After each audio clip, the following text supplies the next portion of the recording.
Thank you, Honorable Speaker. And Honorable Speaker, allow me to take this opportunity to join my colleagues in thanking the Honorable Esther Passaris for bringing this very important adjournment motion. And Honorable Speaker, I also just want to acknowledge the ladies of Kewapa who agreed today in solidarity to just dress in black as a reflection of the issues that are happening in our country, and also to the men who have demonstrated that they can actually be he for she campaigners, and that they've also stood in solidarity in condemning this act. Honorable Speaker, as we all know, today is Valentine's Day, but there's nothing to really smile about, because most of the time you'll find that the victims of femicide are actually as a result of intimacies that they have entrusted, and they've trusted the male partners that they engage with to be able to safeguard them and to even give them love. But instead of that, we find situations where our young girls are being killed.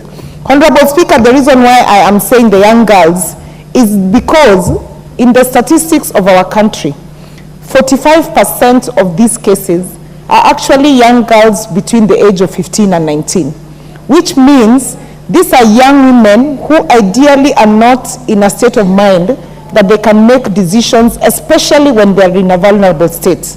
Honorable Speaker, some of the reasons why we are having these femicide issues, the number one is a cult tendency of the perpetrators of femicide. The reason why I'm saying it's a cult tendency, it's because in the natural course of intimacy between a man and a woman, you will find that when someone, and I'm trying to use the politest words possible, when someone gets to cloud 9, they are usually exhausted to an extent that they just want to lie down. But these cases, how does someone get the energy to again wake up and slit the throat of a girl or cut off their private parts? Then that, in essence, is not a normal human being.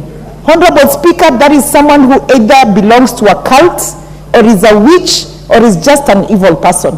And Honorable Speaker, these are people who do not even deserve to get jail time, ideally. These are people who deserve to get the equal punishment that they actually administered on their victims. Honorable Speaker, the other thing is that we notice that there's a lot of objectivizing of women out there.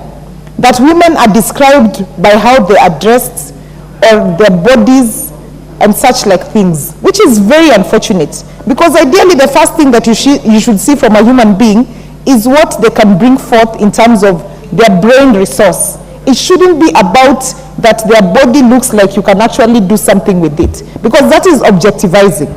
Honorable Speaker, I just want to say that some of the preventive things that we need to do is, number one, is that we need to go back to the elements of basic human rights. And as a country, as a people, we just need to remind ourselves that it is incumbent upon us to protect the women and the girls of this country. The same way as another colleague said here, when you're going to war, the women and girls are never involved. They're always protected. Can we go back to protecting our girls and our women? Honorable Speaker, gender equality is also about the fairness of how society approaches and deals with different people. We cannot be in a spirit where women and girls, as I said earlier, are seen as objects, rather than being seen as an equal partner in what we do. Honorable Speaker, I just want to say this as I conclude, because today again is Valentine's Day, and I want to tell the young people of this country, especially the young women, when you go out on a date with someone who you do not know, can you at least tell your friend where you have gone? Can you at least make sure that someone keeps checking on you and you keep updating someone on where you have gone? Even if you're taking an Uber, can you at least send the details of the Uber you have taken to someone else so that they can be aware of where you're gone?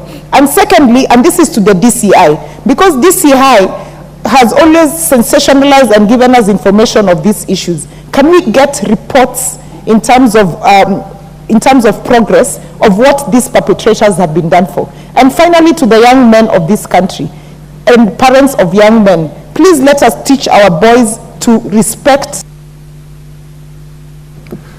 The Honorable Mary Mase. Thank you, Honorable Speaker.